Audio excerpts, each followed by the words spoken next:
بہت بڑا پتھر ڈال دیجیے تو بھی آپ کو پتہ نہیں چلے گا کہ کہاں گیا اور کہاں سے آیا.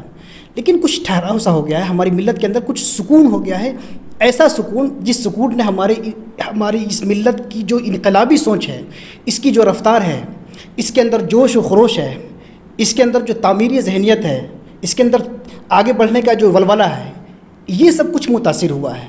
اور کچھ قدامت پرستی اور ایسی چیزوں میں ہم الجھ گئے کہ آگے بڑھنے کا جو ولولہ تھا یہ ہمارا رک گیا, اور باہم دست و بغریباں جو ہو گئے. ایسی صورت میں ملت کے مختلف دھڑے جو ہے ایک دوسرے سے ایسے باہم دست و گریباں ہیں, ایک دوسرے سے لڑنے اور مارنے کے لیے تیار ہیں, کہ اس کا نتیجہ یہ ہے کہ اجتماعی جو وجود ہے یہ ختم سا ہو گیا ہے. اس اجتماعی وجود کے لیے, اجتماعیت کے حوالے سے بڑا سکون اور بڑا سناٹا سا ہے. ہم نے جب بھی بات کی اجتماعیت کی بات کی, ہم نے جب بھی بات کی ملت کی بات کی, اور ہم نے ان لوگوں پہ بھی بات کی جو ملت کی بات تو کرتے ہیں لیکن خود ملت کے ساتھ چلنا نہیں چاہتے ہیں. اس لیے اگر آپ کہہ رہے ہیں کہ ہماری اکثر تحریروں سے ایسا ہوا ہے تو شاید کہ اس کی وجہ یہ ہو.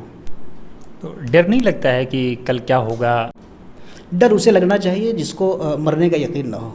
جس کو مرنا ہے اور اس دنیا کی لذت یا اس دنیا کی مشقت یہ 4 دن کی ہے, اس کے بعد اللہ کے حضور جانا ہے اور اپنا انجام اللہ کے پاس پانا ہے. تو جس کو اس بات کا یقین ہے کہ ہمیں مرنا ہے, تو 4 دن کی نعمت کی نہ خواہش آپ کو پریشان کر سکتی ہے, اور نہ 4 دن کی مشقت اور پریشانی اور کسی کی مخالفت وہ آپ کو پریشان کر سکتی ہے. اللہ کے رسول صلی اللہ علیہ وسلم کا ایک فرمان ہے کہ مومن وہ ہے جسے خوشی اطراحٹ میں نہ ڈال دے اور پریشانی اس کو مصیبت پریشانی میں نہ ڈال دے, وہ ہر وقت اطمینان کے ساتھ رہے.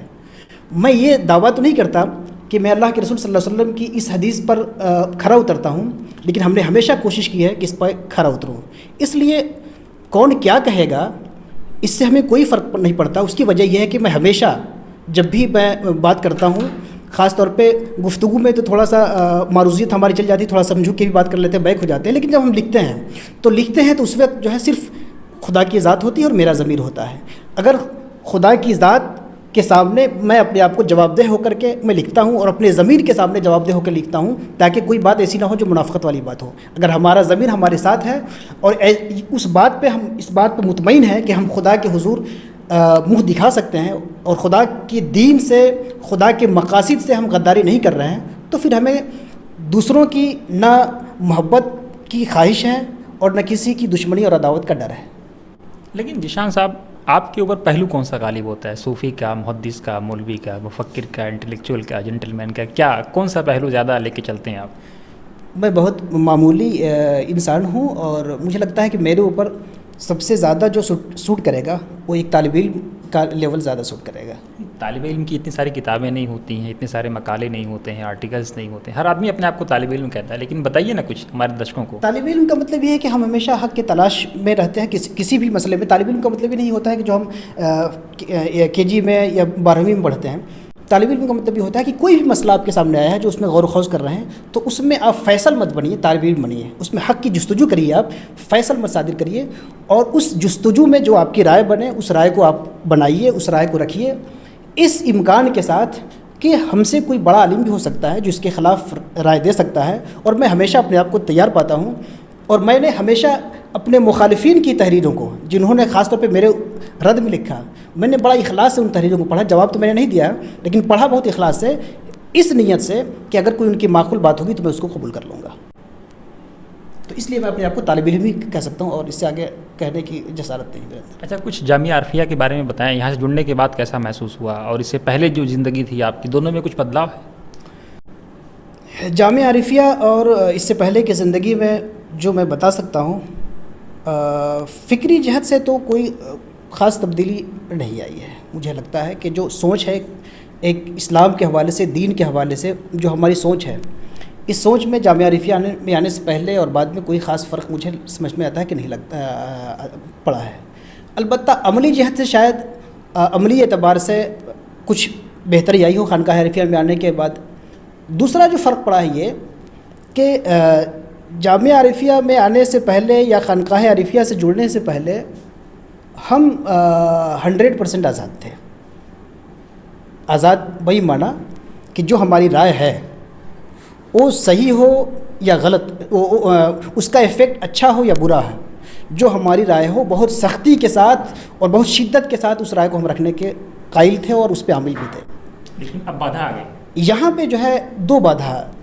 ایک تو یہ ہے کہ اپنی بات جتنی بھی درست ہو اس کو کہنے کا جو سلیقہ ہے تو کہنے کے سلیقہ میں ہمیں نرمی لانی چاہیے. ایک تو نرمی ہمارے اندر کچھ پیدا ہوئی پہلے کی بنسبت, اگر جب بھی لوگوں کی شکایت ہے تو ایک فرق تو یہ پڑا کہ یہ ہے کہ ہمیں صرف حق کا اظہار نہیں کرنا ہے بلکہ حق کے اظہار کے ساتھ آداب اظہار کو بھی ملحوظ رکھنا ہے, نرمی کے ساتھ. وقولا لہ قولا لینا کے مطابق ہمیں نرمی کے ساتھ اپنی بات رکھنی ہے.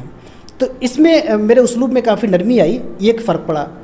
دوسرا ایک فرق یہ پڑا کہ پہلے جو ہمارا جو اپنا فیصلہ ہوتا تھا اس کو آخری فیصلہ ہوتا تھا. اب کیا ہے کہ ہم ایک شیخ, ایک صوفی کے زیر سایہ ہیں اور ہماری جو بھی رائے ہوتی ہے, جو بھی حتمی رائے ہوتی ہے, اس کے بعد اس کا سماج میں آنا اچھا ہوگا یا برا ہوگا, اس سلسلے میں آخری ایک فیصل رائے جو ہے ہماری رائے کے اوپر ایک رائے ہمارے شیخ کی ہوتی ہے کہ اگر شیخ کی طرف سے ایسا حکم آ جاتا ہے یا آ جائے کہ بات آپ کی درست ہے لیکن اس وقت روک دیجئے, تو میں بخوشی روک دیتا ہوں کہ شاید ہمیں چونکہ شیخ کو جو ہم نے دیکھا ہے تو اس سے جو ان کو پچھلے 12-15 سال سے جو میں نے ان کو پڑھا ہے, قریب سے دیکھا ہے, جاننے کی کوشش کی ہے, تو مجھے یہ لگا ہے کہ وہ ہم سے زیادہ ویژنری ہیں. بلکہ میں نے اپنے دوستوں سے یہ بات کہی ہے کہ خانقاہ عارفیہ سے جڑنے کے کئی لوگوں کے الگ الگ وجوہات ہو سکتی ہیں. میرے لیے جو بہت سی وجوہات ہیں ان میں سے ایک بڑی وجہ یہ ہے کہ میں شیخ سے ملنے کے بعد میرے دل نے گواہی دی کہ شیخ مجھ سے زیادہ ویژنری ہیں اور معاملات کو, حالات کو, مصلحت کو ہم سے زیادہ سمجھنے والے ہیں. تو اس لیے ہم نے اپنی رائے کو ان کی رائے کے تابع کر لی. آپ مدرسے سے یونیورسٹی گئے, یونیورسٹی سے مدرسے کی طرف واپس لوٹے. عموماً لوگ مدرسے کو لے کر کے بدظن رہتے ہیں, الگ الگ طرح کی غلط فہمیاں پھیلاتے ہیں. مدرسے کے بچے بھی اپنے فیوچر کو لے کر کے بہت ڈسٹرب رہتے ہیں کہ پتہ نہیں کیا ہوگا, 2000 کی نوکری ملے گی یا 20,000 کی ملے گی. آپ ان سب چیزوں کو کس طرح دیکھتے ہیں؟ ایک ہمارے سینئر دوست تھے مصباحی, اشرفیہ مبارک پور کے جو پڑھے ہوتے ہیں ان کو مصباحی کہا جاتا ہے. تو ایک سینئر مصباحی تھے ہمارے, اور اشرفیہ میں بھی میرے ساتھ تھے, یعنی جب میں اشرفیہ میں تھا تو بھی ہم سے 2-3 کلاس اوپر تھے, اور جامعہ میں جب میں آیا تو وہاں بھی تھے, وہ ہم سے سینئر تھے. وہ اشرفیہ میں جب تھے تو ان کی داڑھی یہاں تک تھی,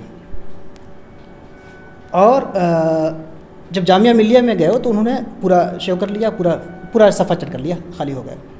خیر یہ ان کا پرسنل میٹر ہے, اس پہ میرا آبجیکشن نہیں ہے. آبجیکشن دراصل یہ ہے کہ ایک دن وہ کہنے لگے کہ میں داڑھی اس لیے نہیں رکھتا ہوں. میں نے ان سے مطالبہ نہیں کیا کہ آپ داڑھی کیوں نہیں رکھتے ہیں. انہوں نے خود اپنی شرح شروع کی کہ میں داڑھی اس لیے نہیں رکھتا ہوں کہ داڑھی رکھنے والے چور اور بے ایمان ہوتے ہیں. میں نے کہا میرے بھائی, میرے بڑے بھائی, اگر آپ کی بات درست ہے کہ آپ کو جو داڑھی والے ملتے ہیں وہ چور اور بے ایمان ہوتے ہیں, اور آپ کو لگتا ہے کہ آپ ایماندار آدمی ہیں, تو آپ اس ایمانداری میں اگر داڑھی رکھتے تو جو ایک کنسیپشن جو بنا ہے کہ داڑھی والے چور اور بے ایمان ہوتے ہیں, اس میں ایک کمی آتی کہ ایک آدمی ہمیں لوگوں کو ایسا ملتا جو داڑھی والا ہے اور ایماندار ہے. تو آپ ایسا کیوں بیک ہو گئے؟ یہ واقعہ بتانے کا مقصد میرا یہ ہے کہ یونیورسٹی میں جانے کے بعد جو ایک بڑی ذمہ داری ہوتی ہے اور ایک بڑا جو فرق پڑتا ہے لوگوں کے طلباء کے رجحان پہ, اور ایک ذوق ایک پیدا ہو جاتا ہے غیر ضروری, وہ یہ ہوتا ہے کہ وہ مدرسوں پہ تنقید کرنا شروع کرتے ہیں, مدارس کی روایت پہ, مدارس کی تعلیم پہ, مدارس کے طرز تعلیم پہ وہ نقد کرتے ہیں. عام طور پہ ہمارے جس چاہے وہ دیوبند ہو, ندوہ ہو, اشرفیہ مبارک پور ہو, سلفیہ ہو, بنارس ہو, جہاں کے بھی طلباء جاتے ہیں, جب 2-4 سال یونیورسٹی میں رہنے کے بعد ان کا ایک بہت مجلسی مشغلہ ہوتا ہے کہ اپنے اداروں کی پہ نقد کرنا, اس کا مذاق اڑانا, اس کی کمیاں گنانا. اس میں میں بھی شریک تھا, لیکن عام لوگوں میں اور میرے میں فرق یہ تھا کہ میں اس نقد کے ساتھ میں اس بات کا قائل تھا کہ میرے بھائی اگر آپ کو لگتا ہے کہ وہاں پہ کمی ہے تو اس کمی کا ازالہ کون کرے گا, اس کمی کو دور کون کرے گا؟ آپ تو یہاں پہ وہاں سے نکل کے جس ادارے نے آپ کو کندھا دیا اور اس کے کندھے پہ پیر رکھ کے آپ نے بڑی ملازمتیں حاصل کر لی, یہاں پہ آپ آ کے ملازمتیں کر رہے ہیں, پیسے کما رہے ہیں, ان پہ نقد کر رہے ہیں. اگر آپ واقعی خیر خواہ ہیں ان اداروں کی تو اور آپ کو لگتا ہے کہ آپ زیادہ باشعور ہیں اور آپ زیادہ اچھا پڑھا سکتے ہیں، اچھا سوچ سکتے ہیں، ادارے کا مدرسے کا نظم و نسق اچھا کر سکتے ہیں، آپ کے اندر زیادہ کوالٹی ہے، تو اس کوالٹی سے مدرسے کو کیا فائدہ مل رہا ہے؟ جس مدرسے کو آپ نقد کا نشانہ بنا رہے ہیں اور جس مدرسے نے آپ کو کاندھے دے کے یہاں تک پہنچایا ہے۔ یونیورسٹی میں جو فارغین مدارس ہوتے ہیں اس میں 90% ایسے لوگ ہوتے ہیں جن کی اوقات نہیں ہوتی ہے کہ یونیورسٹی کا دروازہ دیکھیں۔ اگر وہ یونیورسٹی میں پڑھتے ہیں تو یہ یوگدان ہے ان مدرسوں کا کہ جو مدرسے ان کو ٹھوک کے بجا کے سجا سنوار کے۔ ہم یہ دیکھ رہے ہیں کہ ملت کا بھی ایک بڑا دھڑا جو ہے وہ مدارس کو لے کے کافی بدظن رہتا ہے۔ بچے تو چھوڑ دیجئے، جو لوگ پیسہ دیتے بھی ہیں وہ لوگ بھی مطلب چھیٹے کستے ہیں، 10 روپے چندہ دیتے ہیں تو لگتا ہے کہ کوئی احسان کر رہے ہیں۔ میں آپ سے وہی کہہ رہا ہوں نا کہ پرابلم نقد میں شریک تھا، میں آپ سے کہا نقد میں الگ جو میں تھا وہ صرف یہ تھا کہ ہمارا کام صرف یہ نہیں کہ مدارس کی کمیاں گنا دیں، ہمارا کام یہ بھی ہونا چاہیے کہ ان کمیوں کو ختم کرنے کی کوشش کریں، اور اس کے لیے آپ کو قربانی دینی پڑے گی۔ ظاہر سی بات ہے، آپ یونیورسٹی میں گئے، وہاں پہ آپ کی 50,000 کی تنخواہ ہے، 70,000 کی، 1.25 لاکھ کی تنخواہ ہے۔ مدرسے میں آپ آئیں گے 10,000 12,000 کی تنخواہ ہے، تو اتنی بڑی تنخواہ چھوڑ کے اتنی بڑی تنخواہ میں آئیں گے تو قربانی دینی پڑے گی۔ تو قربانی دیے بغیر اس سسٹم کو آپ سدھاریں گے کیسے؟ آپ چاہ رہے ہیں کہ سسٹم سدھرے لیکن خود آپ اس کا سدھارنے کا حصہ نہیں بن رہے ہیں۔ اس لیے میرا اپنا یہ ہے کہ دیکھیے، مسئلہ یہ ہے کہ مدرسوں پہ جو نقد ہوتا ہے مختلف پہلوؤں سے، ان پہلوؤں میں جو ایک اہم چیز ہے جہاں پہ بہت توجہ دینے کی ضرورت ہے، جس کو میں سمجھتا ہوں، وہ یہ کہ جو مدرسے ہیں ہمارے، ان کی دنیا اپنی ایک الگ خاص دنیا ہے۔ جو عصری جامعات ہیں، یونیورسٹیز ہیں، دوسری تعلیمی درسگاہیں ہیں، ان کی دنیا اپنی الگ دنیا ہے۔ اس میں بڑی خلیج ہے، بڑی دوری ہے۔ جو لوگ صرف مدرسے میں پڑھے ہیں اور وہی مدرسے میں پڑھا رہے ہیں، اگر یہ مدرسے میں یہ روایت چلتی رہی کہ مدرسے میں پڑھنے والے ہی مدرسے میں پڑھائیں گے تو یہ خلیج اور بڑھتی چلی جائے گی۔ یہ خلیج اسی وقت پاٹی جائے گی جب مدرسے میں پڑھانے والے ایسے لوگ ہوں جو مدرسے کے سرچشمے سے بھی فیضیاب ہوں اور عصری جامعات کے سرچشمے سے بھی فیضیاب ہوں۔ جب دونوں دنیا ان کے سامنے ہوگی تب دونوں نگاہیں ان کی کھلی ہوں گی۔ جب دونوں نگاہیں کھلی ہوں گی، اب وہ جو مدرسہ چلائیں گے تو یہ مدرسہ دینی تقاضوں کو بھی پورا کرے گا اور عصری تقاضوں سے بھی ہم آہنگ رہے گا۔ کیا جو آج جس طرح کی مولانا لوگوں کو گالیاں دی جا رہی ہیں بہت شرمناک ہے، مطلب لگتا ہے بہت غلط ٹریک کی طرف ملت جا رہی ہے۔ دیکھیے، یہ تو کسی بھی کمیونٹی کے بارے میں، وہ مولانا کی کمیونٹی ہو، ڈاکٹر کی کمیونٹی ہو، اس کے بارے میں یہ سوال ہی بے معنی ہے کہ کیا اس میں سب لوگ ٹھیک ہوتے ہیں۔ یہ تو بات ہی اپنے آپ میں غلط ہے نا کہ کسی بھی کمیونٹی میں سب لوگ صحیح ہوں، ایسا ہو ہی نہیں سکتا ہے۔ اچھے برے سب ہوتے ہیں، اس کی بات نہیں ہے۔ اب جو ان کو برا کہا جاتا ہے، کیوں کہا جاتا ہے، یہ جب تک سوال پورا کلیئر نہیں آئے گا۔ آپ کا سوال کیا ہے؟ جب تک آپ سوال پورا کلیئر نہیں کریے گا تو جواب کیا ہوگا؟ آپ کا ایک اجمالی سوال ہے کہ کیا سب لوگ صاف ہیں؟ سب لوگ کیسے اچھے ہو جائیں گے بھائی؟ وہ بھی اسی انسانی اس معاشرے کا حصہ ہیں۔ جب سارے دنیا کی ہر کمیونٹی میں اچھے برے لوگ موجود ہیں تو علماء میں بھی رہیں گے۔ علماء کوئی فرشتہ تھوڑی ہے۔ علماء کو آپ فرشتہ کیوں دیکھنا چاہتے ہیں؟ اس میں بھی برے لوگ ہیں، اس میں بھی اچھے لوگ ہیں۔ اچھا، مسلمانوں کا مستقبل آپ کیا دیکھ رہے ہیں؟ مسلم بچوں کا مستقبل آپ کیا دیکھ رہے ہیں؟ پہلے کے مقابلے کچھ چینج دیکھ رہے ہیں؟ ابھی کل ایک بچے نے نیٹ کو ٹاپ کیا ہے، ہندوستان میں 100% مارک لے کر کے آیا ہے۔ ہندوستان میں مسلمانوں کا مستقبل اچھا ہے، اور آزادی کے بعد سے مسلمانوں نے دراصل مسلمانوں کے ساتھ ایک مسئلہ تھا کہ وہ مغلیہ حکومت کو بھول نہیں پائے تھے اور اپنے آپ کو مطلب کہیں نہ کہیں اس ملک کے حکمراں سمجھتے تھے۔ ایک نفسیات تھی کہ ہم جو ہے، ہم ہی تو، ہمارے ابا ہمارے دادا یہاں کے بادشاہ تھے۔ یہ جب تک بھوت رہا وہ تعمیر کی طرف بڑھ نہیں پائے اور ہمیشہ ایک طرح سے وہ کلیش سچویشن میں تھے، وہ کلیشنگ موڈ میں تھے، وہ اور دوسری کمیونٹی کے ساتھ وہ ایک طرح کے کلیش اور ٹکراؤ پیدا کرنا چاہتے تھے، یا ایک مزاج میں تھا، پیدا کرنا نہیں چاہتے تھے کہ مزاج میں تھا۔ اس مزاج نے ان کو کیا کیا کہ خود اپنے لیے نالا بنانے کے، اپنے لیے راستہ بنانے کا موقع نہیں دیا۔ اب مسلمانوں نے اس بات کو تسلیم کر لیا ہے کہ ہم ایک دنیا کے عظیم ترین جمہوری ریاست کا حصہ ہیں، اور جمہوری ریاست کا ضابطہ جو ہوتا ہے وہ جد و جہد ہوتا ہے، اور کوئی ضابطہ نہیں ہوتا ہے۔ نہ اس میں مذہب دیکھا جاتا ہے، نہ ذات دیکھا جاتا ہے، نہ رنگ و نسل دیکھا جاتا ہے۔ ذات اور مذہب کے نام پہ تھوڑا بہت سپورٹ مل جاتا ہے لیکن اس سے کشتی آگے نہیں بڑھتی ہے۔ جمہوری ریاستیں ہمیشہ جد و جہد پہ بڑھتی ہیں، کوشش اور محنت پہ بڑھتی ہیں، اور یہ ذات پات اور رنگ نسل نہیں دیکھتی۔ اس میں اقلیت اور اکثریت کا بھی کوئی فرق نہیں ہوتا ہے۔ جو محنت کرے گا وہ چاہے اقلیت کمیونٹی سے ہو یا اکثریت کمیونٹی سے ہو، چاہے وہ ہندو ہو، چاہے مسلمان ہو، چاہے سکھ ہو، چاہے عیسائی ہو، جس دھرم سے بھی جڑا ہوگا اگر محنت کرے گا تو آگے بڑھے گا، اور محنت میں بھی اسپیشلی تعلیم کی طرف محنت. اور اس بات کو اب مسلمانوں نے بہت اچھے سے سمجھ لیا ہے. لاک ڈاؤن کے بعد خاص طور پہ مسلمانوں کے اندر بڑی پازیٹیو سوچ پیدا ہوئی ہے کہ اپنی تعلیم اور اپنی تعمیر کی طرف. دوسرے سے ہمیں کیا مطلب ہے؟ آپ اپنا کام کریے. ہم کرتے یہ ہیں کہ اپنا بنانے کا، اپنی شخصیت کی جو تعمیر کرنی ہے یا اپنی ملت کی تعمیر کرنی ہوتی ہے یا اپنا گھر جو بنانا ہے، ہمیں اپنے گھر بنانے کی فکر کم ہوتی تھی. اس سے پہلے ہم اس فکر میں بھولے جاتے تھے کہ فلاں کی بلڈنگ اونچی ہو گئی اور فلاں ہم سے دشمنی کر رہا ہے، فلاں ہمارے خلاف سازش کر رہا ہے. تو سازشی ذہن میں ہم مبتلا جب تک تھے جب تک ہم اپنا کام نہیں کرتے تھے. اب ہماری نئی نسل، ہمارے مسلم نوجوان، ہمارے مسلمان بھائی خاص طور پر اس طرف آئے ہیں کہ ہمیں تعلیم کی طرف اور محنت کی طرف آنا ہے. اور جو قوم تعلیم اور محنت کی طرف آ جائے گی پھر اس کے لیے کسی مایوسی کی بات نہیں کی جا سکتی. اس کے لیے ہمیشہ اس کا. آپ کو لگتا ہے کہ مسلم تاجروں کو بھی اب اپنی ترجیحات بدلنے کی ضرورت ہے؟ بریانی سے اوپر اٹھنے کی ضرورت ہے، بچوں کی فیس جمع کرنے کی ضرورت ہے؟ جی بالکل، آپ نے صحیح کہا کہ تاجروں کو بھی اپنی ترجیح بدلنے کی ضرورت ہے اور تجارت کی اصول اور آداب سیکھنے کی ضرورت ہے. اور اس کے لیے ہم یہ کہیں کہ آپ جا کے قرآن پڑھیے، حدیث پڑھیے، یہ تو لمبا پروسیس ہو جائے گا. ہم مسلمانوں کے عام جو مسلمان ہیں ان کے لیے صرف یہ کہیں گے کہ آپ یہاں کی جو برادری ہے ہندو بھائیوں میں جو بنیا برادری ہے، آپ بنیوں سے تجارت سیکھیے.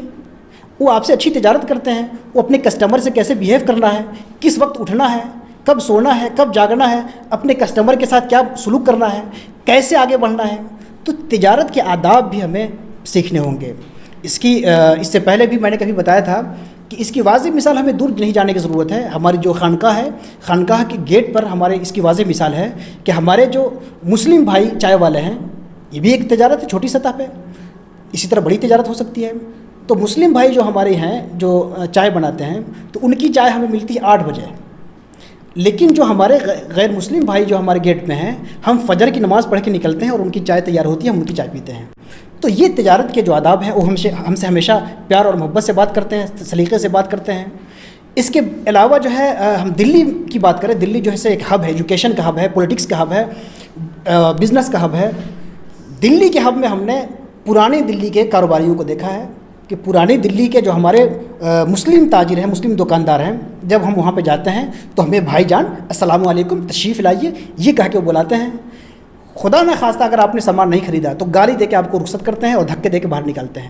جب تک مسلمان اس بد اخلاقیت سے جب تک باہر نہیں نکلیں گے، جب تک وہ تجارت میں آگے نہیں بڑھیں گے. مسلمانوں کو تجارت میں آگے بڑھنا چاہیے. اور تجارت ہی دراصل یہ اکنومی، جانتے ہیں آپ کہ ہمارے ریڑھ کی ہڈی ہے، ہماری سماج کی ریڑھ کی ہڈی اکنومی ہے، معاش ہے، پیسہ ہے.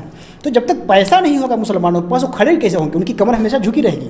اپنی کمر کو سیدھی کرنے کے لیے تجارت کی طرف آنا پڑے گا. ہمارے پیغمبر علیہ السلام نے تجارت خود کی اور تجارت پہ لوگوں کو ابھارا، پروموٹ کیا. اسلام کی ترجیحات میں سے اگر ہم بات کریں، اسلام میں تجارت بھی جائز ہے، ملازمت بھی جائز ہے. لیکن ملازمت مجبوری ہے. اسلام کی ترجیح ملازمت نہیں، تجارت ہے. چھوٹی تجارت ہو، اپنی تجارت ہو، اپنے کاروبار کی طرف آگے بڑھنا چاہیے. جب تک ہم اس طرف رخ نہیں کریں گے، مسلمانوں کی کمر اگر لگتا ہے ہمیں کہ ہندوستان میں کہیں نہ کہیں جھک جاتی ہے، تو یہ مسلمانوں کی کمر کسی دشمن کی وجہ سے نہیں جھکتی ہے. یہ وجوہات ہیں تعلیم اور تجارت میں، بزنس میں. تو مسلمانوں کو بہت زیادہ آگے آنے کی ضرورت ہے اور بہت محنت کرنے کی ضرورت ہے. اپنی ذاتی زندگی کے بارے میں کچھ بتائیں، اتار چڑھاؤ کیسا رہا یہ سفر اب تک؟ میں نے تو آپ سے بتایا کہ خاص طور سے شادی کے بعد کے مراحل. شادی کے بعد کے مراحل بڑے پرلطف رہے ماشاء اللہ. میں خود عالم ہوں، ہماری بیوی عالمہ ہے. میں خود ایک شیخ سے بیعت ہوں اور ہماری بیوی اور اس کے باپ بھی اس خانقاہ سے اور شیخ سے پہلے سے وابستہ رہے ہیں. اور خود میں ضدی ہوں اور خود میری بیوی بھی ضدی ہے، اور یہ بات پہلے سے ہمیں معلوم ہے. اور کبھی کبھی شکرنجی بھی ہوتی ہے. اور مجھے لگتا ہے، اور کبھی کبھی اکثر و بیشتر تو میں چڑھا ہی رہتا ہوں، لیکن کبھی کبھی میں جھک بھی جاتا ہوں. اور دونوں پہلو میں اپنی ہی چیز سمجھتا ہوں. آپ کا وقار آپ کے گھر میں مینٹین ہو اور آپ اپنی بیوی سے، اپنے گھر کے بال بچوں سے ایسا رہیں کہ کوئی بدتمیز نہ ہو، سب کو آپ مینٹین کریں، تو یہ بھی آپ کی ذمہ داری ہے. اور آپ بیوی بچوں سے کبھی جھک جائیں تو یہ بھی اس میں آپ کی کامیابی ہے کہ چونکہ شیر ہمیشہ شیرنی سے دبا رہتا ہے. تو ہم تو دبے رہتے ہیں، اس میں بھی ہماری جیت ہوتی ہے، جب ہم آگے رہتے ہیں تو اس میں ہماری جیت ہوتی ہے۔ میرا آخری سوال آپ سے یہ ہے کہ صوفیہ کو لے کر کے سماج میں کافی بدظنی رہتی ہے۔ اکثر کہا جاتا ہے کہ جو لوگ خانقاہیں چلاتے ہیں وہ مطلب پیسہ وصولنے کے لیے، پیسہ اینٹنے کے لیے ایسا کرتے ہیں، کیا یہ کتنی سچائی ہے اس میں؟ دیکھیے یہ دونوں باتیں درست ہیں، بلیم بھی درست ہیں اور خانقاہوں کی عظمت بھی درست ہے۔ خانقاہوں میں مجاور رہ گئے یا گورکن، یہ بات بھی درست ہے کہ عام طور پہ خانقاہوں کی صورتحال یہی ہے کہ یا تو وہاں پہ مجاور ہیں جو قبروں کے پاس بیٹھے ہوئے ہیں، اس انتظار پہ ہیں کہ کوئی مالا لے کے آئے، کوئی پھول لے کے آئے۔ ہمارے ملک کی بڑی بڑی خانقاہوں کے سجادگان اور بڑی بڑی خانقاہیں اس میں ملوث ہیں کہ خانقاہیں ان کے لیے بزنس کا اڈا ہو گیا ہے، بن گئی ہیں، اور خانقاہیں کیا درگاہیں بن گئی ہیں، اور انہیں اپنے بچوں کو نہ پڑھانے کی ضرورت رہی اور نہ کسی بزنس میں لگانے کی ضرورت رہی۔ وہ جانتے ہیں کہ ہمارا یہ لائف ٹائم بزنس ہے، قبر کے پاس بیٹھو، 4 دکانیں پھول کی اور 4 دکانیں مالا کی کر دو، لوگ آئیں گے چادر خریدیں گے، قبر پہ چڑھائیں گے، وہ چلے جائیں گے اور کچھ نظر بھی دے دیں گے، اس کے بعد پھر اس چادر کو دکاندار کو بیچ دیجئے، پھر دکاندار کسٹمر سے بیچے گا، پھر چادر آپ کی قبر پہ آئے گی، یہ چادروں کا لین دین بھی چلتا رہے گا، یہ بزنس بھی چلتا رہے گا، اور ان کی دکانداری بہت ٹھیک ٹھاک چل رہی ہے۔ اس کی وجہ سے انہیں اپنے بچوں کو نہ پڑھانے کی ضرورت ہے نہ پڑھنے کی ضرورت ہے۔ تو یہ گورکنی، قبر کھودنے والے اور مجاورین خانقاہوں میں مسلط ہیں، حاوی ہیں، اکثریت ان کی ہے، اس بات بالکل سچ ہے۔ لیکن اس کے ساتھ یہ بھی سچ ہے کہ سب کو آپ ایک لاٹھی سے نہیں ہانک سکتے۔ انہی خانقاہوں میں وہ خانقاہیں بھی ہیں جہاں پہ اچھی تعلیمی انسٹیٹیوٹ ہیں، جہاں پہ اچھے تعلیمی ادارے ہیں، اچھے رفاہی ادارے ہیں، جہاں پہ پبلک کی خدمت ہو رہی ہے، علم کی خدمت ہو رہی ہے، اخلاق کی خدمت ہو رہی ہے، جہاں کے سجادگان اور جہاں کے پیرزادگان اعلیٰ تعلیم یافتہ ہیں، دینی تعلیم یافتہ بھی ہیں، دنیاوی تعلیم یافتہ بھی ہیں۔ تو ساری چیزیں چل رہی ہیں، اور جو روح تصوف ہے اور حقیقی تصوف ہے، جس کے بارے میں علامہ اقبال نے کہا کہ نہ پوچھ ان خرقہ پوشوں کی، ارادت ہو تو دیکھ ان کو، ید بیضا لیے بیٹھے ہیں اپنی آستینوں میں۔ تو یہ بھی صحیح ہے کہ انہی خانقاہوں میں کچھ لوگ وہ بھی ہیں جو ید بیضا لیے ہوئے ہیں، ان کو آپ تلاش کریے، ان سے ملیے، اور جب ان سے ملیں گے تو پھر آپ کی زندگی میں باہر آئے گی، آپ کی شخصیت میں باہر آئے گی، اور آپ کے فہم و دانش میں باہر آئے گی۔ آپ کو لگے گا کہ ہم نے اسلام کو جو پڑھا تھا، لیکن اسلام کو اب ہم دیکھنے کا موقع مل رہا ہے۔ ہم نے نبی کریم صلی اللہ علیہ وسلم کو سنا تھا کہ نبی بہت اچھے تھے، لیکن نبی کی خوشبو اور نبی کی بصیرت کی خوشبو اب ہمیں ملی ہے۔ تو یہ چیزیں بھی ہیں۔ تو خانقاہوں میں مدارس اور جامعات کے بچوں کے لیے کوئی سندیش آپ کا؟ مدارس اور جامعات کے بچوں کے لیے ہمارا سندیش جو یہ ہے کہ مدارس کے جو ہمارے طلبہ ہیں، اس میں جو زیادہ جینیس ہوں، ان کو اپنے لیے علوم دینیات کو مختص کرنا چاہیے، انہیں دینیات کی طرف آنا چاہیے، چونکہ اسلام کی حفاظت اور دینی علوم کی حفاظت یہ معمولی لوگ نہیں کر سکتے، یہ معمولی ذہن و دماغ کا کام نہیں ہے۔ یہ تو کسی مسجد اور مکتب کی امامت تو کر سکتا ہے، اور لوگوں کی ڈانٹ اور جو معاشرہ ہے، لیکن صحیح معنوں میں اسلامی فکر اور اسلامی نظام کی وکالت، اس کا جو وکیل ہوگا یہ غیر معمولی صلاحیتوں کا حامل ہوگا۔ اس لیے ہمارے جو مدرسے میں جو طلبہ اپنے آپ کو زیادہ جینیس محسوس کریں، ان کو چاہیے کہ وہ اپنے آپ کو اسلام کا اسکالر بنائیں، مسلم اسکالر اپنے آپ کو، اسلامک اسکالر اپنے آپ کو بنانے کی کوشش کریں، اور اسلام میں اسپیشلائزیشن، اسلام میں تخصص کریں۔ البتہ جن طلبہ کو لگتا ہے کہ دینیات کی تحقیق میں یا دینیات کی جو ڈیپ اسٹڈی ہے اس میں ان کا ذوق نہیں ہے، تو انہیں دوسری شاخوں میں، علم کی دوسری شاخوں میں جانا چاہیے، اور کسی بھی شاخ میں جا کر اپنے معاش کو درست کرنا چاہیے، اپنی فیملی کو پالنا چاہیے، چونکہ جب ان کا معاش بہتر ہوگا، وہ اچھا کمائیں گے، اچھی یونیورسٹی میں جاب کریں گے، اچھی کمپنی میں جاب کریں گے، تو صرف وہ اچھے نہیں ہوں گے بلکہ ان کی فیملی اچھی ہوگی، مسلم معاشرہ مضبوط ہوگا، تو انڈائریکٹلی جو ہے اس کا فائدہ سب کو ملے گا۔ تو میں ان کو یہ مشورہ دوں گا۔ اور اسی طرح جو بچے خالص اسکول اور یونیورسٹیز کے ہیں، جنہوں نے مدارس کا رخ نہیں کیا ہے، ان کے لیے ہمارا ایک حقیر سا مشورہ یہ ہے کہ وہ اپنے اندر دینی شعور کو بھی پروان چڑھانے کی کوشش کریں، اور 24 گھنٹہ میں آدھا گھنٹہ 1 گھنٹہ ایسا رکھیں جس میں وہ دین کو، آج آن لائن زمانہ ہے، انٹرنیٹ کا زمانہ ہے، دین کو پڑھیں، دین کو جاننے کی کوشش کریں، اور کوئی انٹرنیٹ کے ساتھ کوئی فزیکل ٹیچر بھی رکھیں، کسی ایسے عالم کو، کسی شیخ کو جو ان کے نزدیک اہم ہو، اس سے رابطے میں بھی رہیں تو دینی ان کا رشتہ مضبوط ہو۔ اس کے علاوہ جو اصل کام ہے ان کا کہ وہ ایجوکیشن کے جس فیلڈ میں ہوں، فزکس میں ہو، کیمسٹری میں ہو، ہسٹری میں ہو، جس بایولوجی میں، جس ڈپارٹمنٹ میں ہو، جس شعبے میں ہو، ان کو چاہیے اس میں اتنی محنت کریں، اس میں نئی دریافتیں لے کے آئیں، نئی کھوج لے کے آئیں، ایسا کریں کہ صرف مسلمانوں کے لیے وہ فخر نہ بنے، وہ ہندوستان کے لیے فخر بنے، اس ملک کے لیے فخر بنے۔ اس ملک کو ضرورت ہے ایسے مسلمانوں کی، ایسے باشندوں کی ضرورت ہے اس ملک کو، جو باشندے اس ملک کو آگے بڑھائیں۔ وہ باشندے، ملک ہمارا اپنے باشندوں میں ہندو مسلم نہیں دیکھتا ہے، وہ تو باشندہ دیکھتا ہے، انڈین دیکھتا ہے۔ تو ہمارے مسلم کمیونٹی سے بھی ایسے نوجوانوں کو آنا چاہیے جو ایجوکیشن کے مختلف شاخوں میں جا کر کے کچھ نئی دریافت، کچھ نئی ریسرچ، کچھ نئی چیزیں لے کے آئیں، تاکہ علم بھی آگے بڑھے، ہمارا ملک بھی آگے بڑھے، ہماری ملت اور ہمارے مسلمان بھی آگے بڑھیں۔ بہت بہت شکریہ حضرت ہم سے بات کرنے کے لیے۔ بہت شکریہ، جزاک اللہ، آپ نے گفتگو کے لائق سمجھا۔